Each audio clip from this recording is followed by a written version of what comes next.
Honesty. So, what's up with the equal sign, right? The equal sign represents taking information from the outside world and then putting it into your brain and having that brain information equal to what you observed in the outside world without skewing it, you know, painting it with a rosy paintbrush or something and changing it, because that's real easy to do. So I've written down some points about honesty, and honesty is so important to your intellect and your mind and just, you know, making life awesome. The first point, this is about honesty to oneself, as opposed to honesty to other people, you know, not lying to your parents and stuff like that. That's also very important, but that's kind of covered in another section. This is more being honest to yourself, which is actually more important. Let's see, the next point is question everything, especially yourself. When you question things, you keep open the possibility that you may be wrong inside your head. I mean, there's always a chance you may be wrong. So it's good to always question yourself and question any information you see and anything you see in the world, and never take anything for granted that it's 100% true.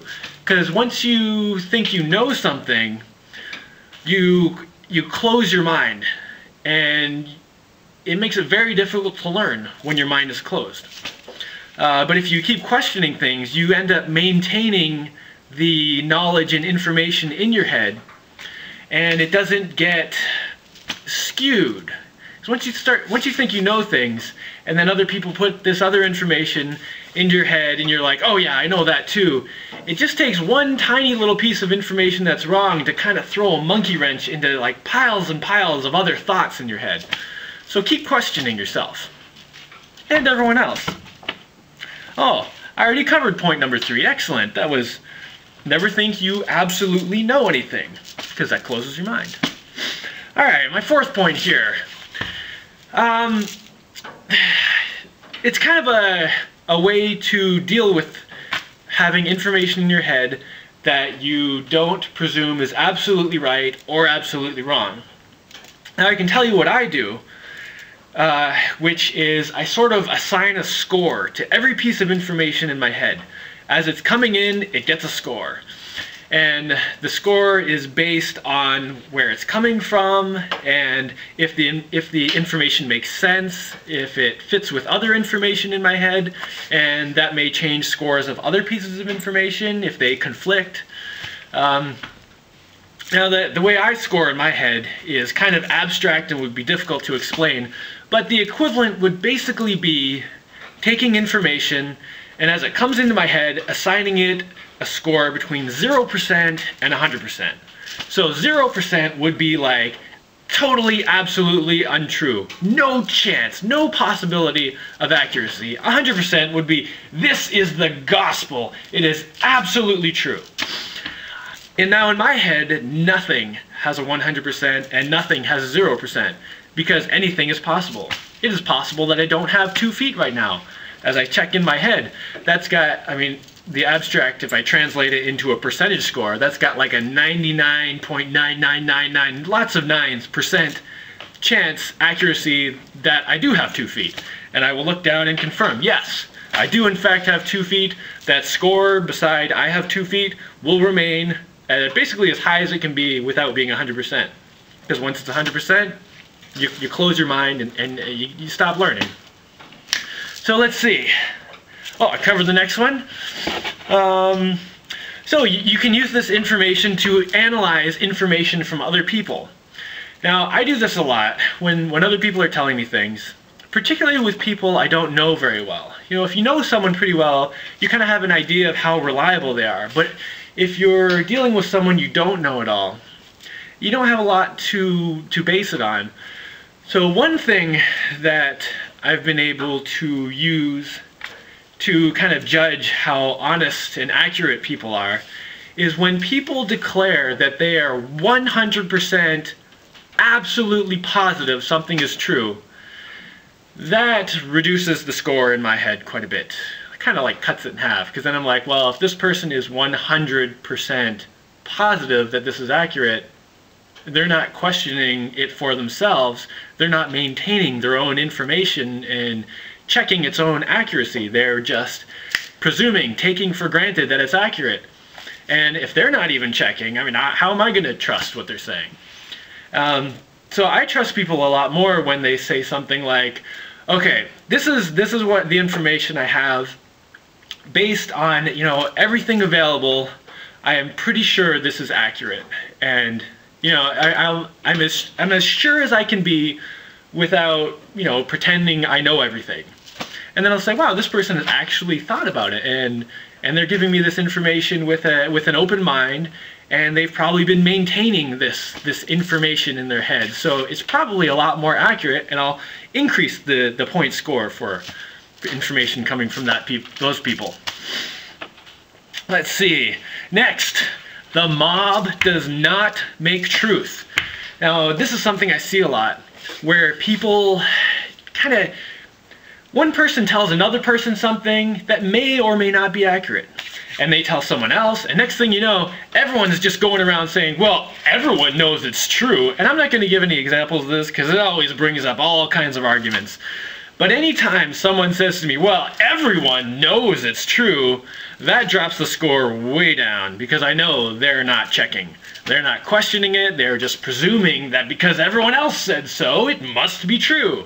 And a lot of things that everyone says is true, totally not accurate. Let's see. And related to that is seek out information. Don't have it thrust upon you, because if you don't think for yourself, people will give you information and tell you what to think. But it is much more useful to seek out information for yourself so that you're not limited to what people are telling you. Because, for instance, if you get all your information from the TV, you're going to be getting information from mostly businesses that want to make money from you. And they're obviously not going to give you any information that doesn't help them make money from you. They're only going to give you a specific type of information. And it's just like if you listen to a specific radio station all the time and always listen to the same people, you know. And you know, it doesn't always necessarily apply to that, because maybe you seek out these people because you've found them to be intelligent and you want to learn more about what they've said. But don't just sit back and take whatever's given to you. Seek out information, and if you don't know something, don't let people just tell you. Like, look for answers yourself. I rambled on a little bit there, sorry about that. Let's see. So next it gets into a point about why. Why do you want to have all this accurate information, and why is it so important to go to all this effort to have an honest mind that thinks clearly? Well, because, and I've said this before, when you have an accurate model of the world around you inside your head, you can make plans inside your head, and then when you try to implement them in the real world, it works out great. And you've probably seen people make plans, and then they go to try to do something in real life, and they're just like tearing their hair out, going, oh, why doesn't this work? I'm so angry. And it's because usually they don't have accurate information in their head. You know, they've drawn conclusions. And I would never draw a 100% conclusion. It's not useful. Never draw conclusions that are not flexible. So when, you know, when this situation happens, when people are getting so angry that it doesn't work, is because they've decided it will work in their head and just didn't really question it, didn't think about it. And I've seen this happen so many times, and then it just, obviously it doesn't work in real life, because what you make up in your imagination isn't going to comply with the real world unless you are making your imagination comply to the real world. It goes both directions. You gotta have that equal sign between you and the real world. Alright, now let's see, what else do we have here? Oh, you don't have to fill the blanks in. Like, when you have knowledge, there are always going to be blanks. You don't have to fill them in. Learn to be comfortable with unknowns, because once you start filling the blanks in, then you're making stuff up, and it's not going to be accurate. Sometimes it'll be right, sometimes it won't. If you're just forcing the blanks to be filled in, it's not going to work very well. leave the blanks. If you have blanks, it's not a problem. If you get information to fill in those blanks, great. Now let's see. Don't be afraid to make mistakes. Now this is kind of a big problem with a lot of people in peer pressure because, you know, if you make a mistake, then people say, oh, you did that wrong, stupid, you know, that's what you get, or, you know, just make all kinds of stupid comments like this to you. You have to just block all that stuff out. That's not useful. Okay, as I was saying, don't worry about all that negative stuff that comes from people trying to make you feel stupid about making a mistake. Because when you make a mistake, that's a huge opportunity to learn. Because you've gone to some kind of limit. You've either pushed yourself to the limit or you've pushed something to the limit. And learning where limits are is a huge part of knowledge and understanding, and being able to honestly process that information and understand the capabilities and limits of things is just a huge part of being able to understand things. And when you never make a mistake, that means you're not really trying. It means you're staying in your comfort zone. You're not really growing. So feel good about mistakes. When you're making mistakes, that means you're trying. And let's see. The last thing, safety. Speaking of mistakes, try not to make any huge mistakes that end up injuring yourself. That's the worst kind of mistake. And this is a big part of your mind, and just being honest and knowing your limitations and understanding when you're being safe and when you're not really being safe, and being honest to yourself about it. Like, think to yourself, am I being safe? Now, I want to say yes because I really want to do this, but wait, let me think. What's the real honest answer? Am I actually being safe here? Because once you get injured, that just sucks. It messes everything else up. And that's it. So go be honest to yourself.